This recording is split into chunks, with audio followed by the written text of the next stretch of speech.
Welcome to Out with Dan, the podcast that spotlights and examines the voices of LGBTQ+ authors, characters, and our allies. Together, we lift our voices and we tell our stories. I'm Dan White. Join me as I chat with this week's author.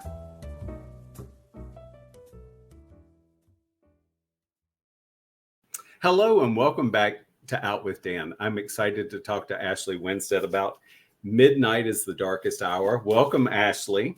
Hi, Dan. It's so great to be here. I'm so excited to talk to you too. Thank you. So I've heard you say, but is midnight the darkest hour? Yes, it is. I have a very literal-minded husband who I've also gotten a lot of grief for the title of my debut novel, In My Dreams I Hold a Knife, in which there was no knife in the book. So now it's like a sin that I will never, ever repeat. No more metaphors. So literally the midnight is the darkest hour. I verified that before I even suggested the title as an option. I appreciate that very much. So were you born in the South? I was born in Naples, Italy, yes, I know. So not even in America, but to two Navy officers. Okay. Who just one who had come out of New York and one who'd come out of East Tennessee and met in Naples, Italy, of all places. So that is where I was born. Yep, spent the first 4 years of my life, and then we moved back to the States, and I spent the next 14 years migrating from naval base to naval base every 2 years, and then did choose to go to Nashville for college. So that went, yeah. So basically when I was 18, that kind of started my love affair / complicated relationship / insert whatever you want with the South. So it was a lovely thing because honestly, had you said you grew up down the road from me in Eastern North Carolina, I would have believed it, because there are things that you say in Midnight is the Darkest Hour that I'm like, oh my goodness, she must be this, that, or the other. So one thing I want to talk about is the law, which I love, because Southerners often don't say the police or the sheriff. It's the law, and it's this absolute thing. Did you run afoul of the law in Nashville? I should have, to be completely confessional to start this conversation off. There are many things I did that I should have gotten caught by the law for, probably, but I was fortunate enough to not. But it's kind of funny you say that, and it delights me that you say that about the phrasing feeling so familiar, because like I mentioned, my father's family is from East Tennessee, and I spent a lot of time traveling there, visiting there. And I think when you're a kid, and especially when you're a kid who has an ear for language and is going to grow up to be a writer, you're just a little sponge, soaking it all up and keeping it in some part of your psyche and your brain. And then midnight was my avenue that I gave myself to just let it all come out. I love it. There's another phrase, and I've written down a million of them because I just enjoyed it so much. But there's a place where Ruth says, I floored him. And I have not heard that term, honestly, since I left the South 30 years ago. And I was like, wow, I understand that. Now, I don't know whether people that live in other parts of the country know what that is, or if that's something everyone says and I just don't know it. So that's so funny. I had no idea. No one, other people, didn't say that. Well, as long as I've been in LA, I don't think I've heard one person say that. And it's something, because for Southerners, or at least for me, that was the person is without words. Yep. And I loved that, because I was like, wow, that's cool. It's a powerful, to me, it just makes so much sense as a phrase. You floored him. Yes. Out. Wow. Have I just been living in a community of my own head where I'm like, oh, we all say this. But you're so right. I spent a little time in LA, and I do remember feeling there was a really fascinating kind of division of language. And but yeah, it's one of those things where it's so native that you don't inspect it. And I love that. I mean, and so now to get into a little bit of the meat of the story, which with another phrase, evil has come to Bottom Springs. Yeah. And I found that growing up religious in the South, evil was always something on the outside unless you were 100% participating on it. And our little bubbles of churches or communities, they were always so perfect. But then when something goes wrong, evil has come. And I always thought growing up, wasn't it here before in some way or another? So what do you think about that? I feel like I had the exact same experience where evil was this like this invading, corrupting force that was on the outside. But I personally, as an adult, and by the way, you're a very smart kid growing up thinking about that. But as an adult, I absolutely, well, I don't even know if I believe in evil. I guess I'll start there. Yeah, I'm like, but I believe in genetics and human beings as animals and certain sorts of predispositions, and that are like genetic predispositions that are then like exacerbated by living conditions and being mistreated. And so I guess yeah, I will say that for me, evil isn't a mystical thing, and I tend to side with I forget whose quote, the banality of evil argument, that real evil is very banal. It just looks like human beings being the worst versions of ourselves. But something that has always captured my imagination since growing up, in a kind of a family that was religious, though my family got increasingly more religious as I aged until like a final showdown, but was evil as this sort of like independent force that could act on the world has fascinated me my entire life. To the point where if you tell me a story, or like if you say the words occult or hell or the devil or demons, I'm there. I want to know, because to me, that's sort of like imaginative thinking about evil and like how it operates, how it ensnares people. Like these kind of like fictional characters. I think you can probably tell what I think about religion right now. these fictional characters that we've like devised to embody evil. That's endlessly fascinating to me.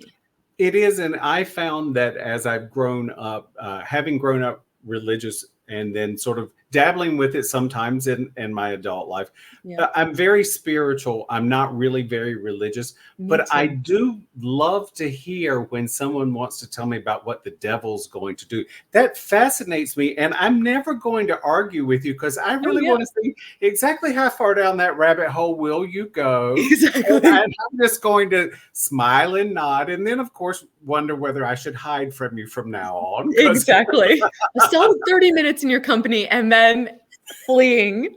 And it's like, I need, as my mother used to say, I ducked him, which means she saw someone she knew and she hid so they wouldn't see them. So there are days I simply have to duck people because I'm like, oh, I can't deal with you today. Yes, no, that, and basically, if you're the kind of person who like X's out black cats that cross your path, like my family in East Tennessee, and you look out at the world around you and you see like the devil working in people, or you see evil's hand. That is a worldview I'm fascinated by and I want to know about. Just like that level of magical thinking. And that is like what I wanted to explore in Midnight. So you bring up something that reminds me of some of my family. So they want to talk about the devil and evil and how all these things are going on. But God forbid one of their child wants to read any book that has a witch in it or anything that is other than, a poor human that's being put upon. And I'm like, but you teach them this exact thing at home. And I'm assuming, so I'll ask you, is that part of what your love of Twilight was and why that figures into the book? Absolutely. Was it off limits? Well, so I did have a lot of things that were off limits, though I am now going to confess to you, since confession is like the theme so far, that I wasn't a Twilight lover Okay. as a young adult. I think I was a little bit too old by a few years to be sucked into the Twilight mania. I observed it and was like Mhm. fascinated by it, and the midnight release parties and the young girls crying into their cameras and their camera phones about Edward and Jacob, and just like the whole 9 yards, the mania of it.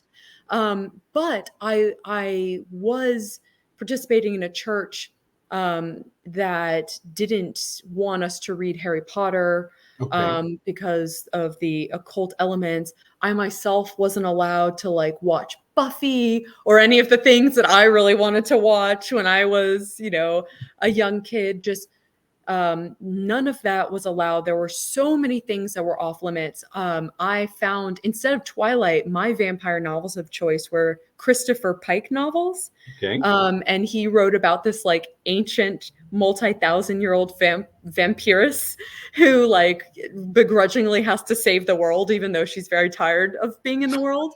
And it's full of like sex and gore, and truly wasn't appropriate for me at 11, probably, if you believe in like that sort of thing. But I couldn't get enough of them, and those I had to hide. Yes, and I do think sometimes what parents do a wonderful job, so I don't really want to bang on parents, but I think sometimes parents get so uh, frustrated, so down on a child about you can't do this and you can't do that. And the unfortunate thing is that makes a child want to do it more, because Oh, now, absolutely. why is it I cannot do it? You let me do all these other things, but yet this is the one thing you can't. And to sort of slide into book banning, I have some friends in Louisiana who are trying to get the Bible banned because they're like, is there any book on earth that has more murder and rape and all Mhm. kinds of things that go against society's good side, and yet it's not being banned? So Yes, and talk about, if we were going to examine a book's effects on the world, what has had a more murderous and like writ large, kind of like large scale negative impact on the world than the Bible. absolutely, Yeah, absolutely. I love that. And also, you're so right. Like the easiest way to guarantee someone is going to do something or reach for something is to tell them not to. Um, and I just want to make sure I respond to your larger point about why I brought in Twilight into this sort of like religious world of thinking about devils and demons. And you're totally spot on that was me thinking, you know what? I want to show or make some sort of point about the fact that believing in the devil and believing in Edward Cullen and believing in the low man and whatever other occult superstitions really operate on the same level, Exact in same my level. opinion. It's the same Exact level, same the same logic, the same kind of magical thinking. And so if you are willing to admit one, why not the other? Well, that's right. And you in your book, and you do so. We'll talk a little bit about your book. You are here about that, right? So We can talk about anything, yeah. one of the things that I felt that I saw and recognized from growing up, especially in a community. So I grew up in a very small community, probably smaller than Bottom Yeah. Springs, if possible, and the good and the evil and the bad and all of this stuff. But the outcast, the Yeah. people that weren't quite as well as, or the person who was slightly different. I mean, I loved Ruth and Everett. And I recognized Ruth and Everett. I went to school with them, and I saw what happens when you put someone down, or you tell someone they're not Mhm. good enough, or you beat them, as is Mhm. the case here, and abuse them. And I want to say that you did a great job with that. I hated that your Mhm. characters were abused, but what you did was you showed us a reality, because Mhm. it's nice to have a romance novel. I love romance, and it's nice to have mystery and suspense. But what you showed us was a slice of life that really does still exist, unfortunately. Yes. No, I really appreciate you saying that, because it's so funny. how many preachers' kids and other people this book has reached. And I'll hear the first thing someone will say is like, this reminded me so much of how I grew up. And, that heartens me because not only did I pull a lot from my own experiences, firsthand things that I witnessed or pieces of how I grew up, but also friends that I've spoken to. And then I think this is my most highly researched book that I've written so far. And I tend to be a researcher anyway. So for me, that's saying something, but I just really wanted to get it right. And it kind of makes me laugh a little bit because one of the first things my agent said, my literary agent who lives in New York City, and, has just like had a very different life experience. She was like, this place, Bottom Springs, doesn't seem real. It seems like it's a fairy tale. And she knew that I was striving for a kind of like fairy tale sense of cadence and lyricism to the storytelling. But she's like, the place itself, do places like this exist? And I was like, oh, Melissa, you sweet, sweet sheltered New Yorker. Yes, we're out here. It's out here. You've said something that is something that I thought of before chatting with you is there is a bit of sheltering for people who grew up in large cities. Yes. And I know, so if you watch the news, in the large cities is where all the evil exists. Right. You know, in the South and in small towns, it's all about kumbaya and all that stuff. And I think to myself, it is actually just the opposite. Statistics show it's the opposite. Yep. Right. You can't get lost in Bottom Springs. Now, you could get lost in the woods, but if you were in town in Bottom Springs, you cannot get lost.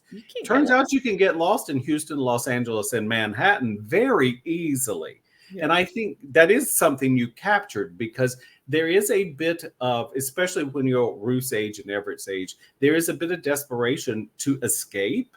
Yes. And you're not able to. I mean, in the book, Ruth doesn't have the money to escape. It's not like run away. And when you grow up in a village or a very small town, those in power really form everyone. There is no getting away from it. There's something, well, first of all, I'm really glad to hear that the sense of claustrophobia that I really wanted to impart into Ruth and Everett's experience in Bottom Springs is that you were reading that too, because I really wanted to capture what it feels like, because this is my coming of age thriller out of all my thrillers. And so I really want to capture that experience of coming of age and becoming an adult in a small and somewhat stunted place in which you have grown beyond it, but you are trapped and captured and starting to become malformed by the way that it's confining you and holding you down. You're so desperate to escape. And I've had so many readers say to me things like, why didn't Ruth just leave? And it's so interesting to me, and I say this with like all love and appreciation for my readers, but that really shows that you have never been absolutely without 2 pennies to rub together, or a kid who's been told your whole life that this is the way the world works and you're out of place in it. And if you do these things, like fire and brimstone will rain down on you, maybe, or just like there will be some sort of really terrible negative consequences. And by all this, I just mean to say, like, the chains are financial, the chains are psychological, all of these things that keep people bound. It's not as simple as just packing up and walking out. Now, there are people that I went to high school with a long, long time ago who have never left the county we grew up in to live anywhere else. I'm not saying it's good or bad. It is just what it is. Some of my friends grew up to be teachers. They taught locally, librarians, firemen, whatever. They stayed local. And for them, that's great. That was not me. I was Ruth. I was waiting for that letter to come from a college that said I could go somewhere. I could get out. My parents loved me. I'm very, very fortunate, but I needed more than what they were able to give me. Yeah. I saw friends who did not have that support. And that was one of the things that I saw in Ruth and Everett, that they knew they needed more to feed their soul and their mind, and they simply weren't able to get it.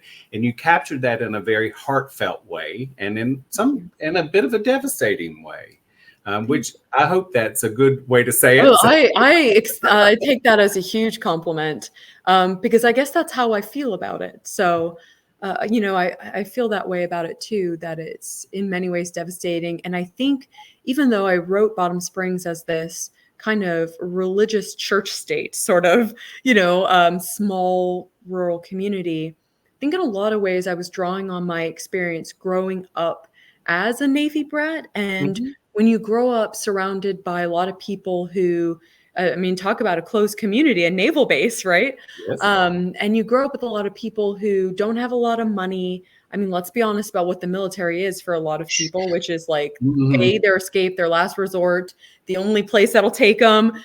It's and they're never going to make enough to escape either. They're never going to. And there was this pattern growing up where you would think for a while that some kids would get the jet propulsion, the momentum, because they were bright and they seemed like they had a lot of promise. And you thought, that kid's going to make it. They're going to reach escape velocity and they're going to get out. And then something would happen and they would stay stuck. And their version of staying stuck was like going into the military like their dad. Or it was just this thing that was, I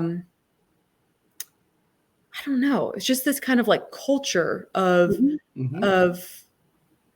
or recognizing okay, we're all kind of desperate to get out and not many of us are making it. And I think I took some of that and infused Bottom Springs with it. And Everett is obviously the one who reaches escape velocity, and Ruth is the one left to be jealous of him and mourn his. And they were such good friends, and their chemistry together was just amazing. It's funny because you've called it a coming of age story, and I gather it really is. And I think I just saw it as an escape story in a lot of ways. I did want to, there was a quote I had. Sorry, I'm going to find it because it's important to me. I love that. It's funny what we see for other people that we cannot see for ourselves. And that was a moment that it's like, I think that we as humans, that's very often the case, that we may put someone else first and we can see someone else succeeding and not necessarily ourselves. So well done on that. Thank you. And isn't that what friends do? And in its most ideal form, what people who love you do is see the things for you that you can't see for yourself. And honestly, that's part of why I write, to kind of get that vision on other people, other human beings. Well, I will say, Ashley Winstead, you have done a really bang up job with this. It's such a wonderful book. I cannot crow about it enough. I have told everyone who will listen, if you don't get it, you're missing out for sure. Thank you. That just honestly melts my heart, or fills it up, or some combination of that. Thank you so much, Dan. That's such an honor. It really is good. And because I'm a silly goose, I just have to do this. The fact that Everett's father drinks Pop-Off and Coke, I was just like, Pop-Off is a step above Boone's Farm, and I loved it. I was like, Lord, that really does shows how far down on the pecking order they were. Exactly. No, those are the careful, important details that you rack your brain to make sure you get right as a writer. You did a good job at it. This man drink? Yeah, well, it has to be, and I'm sure I'll go to hell for bringing that up right at the end of our conversation. Absolutely not. Well, maybe according to Reverend James Cornier, but that's pretty much all of us. I'm gonna step away from James at this point. Ashley, do you have a website or social media you'd like to share? I do. So you can find me at ashleywinstead.com, and on Instagram, where I just kind of spend all my time, I'm at Ashley Winstead Books. So Perfect. I'd love to be friends with anyone there. Chat I books. love it. I love it. Thank you again, Ashley, for joining me. The book is Midnight is the Darkest Hour, and I cannot recommend it enough. Thank you so much, Dan. This was wonderful. Thank you. Hang on for me just a second. Thank you for joining me for this week's episode of Out with Dan.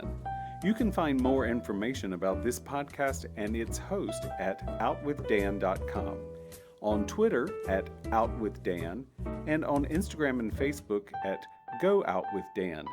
This podcast is hosted by Authors on the Air Global Radio Network, and the theme music is provided by bensound.com. Join us again soon for the next episode of Out with Dan.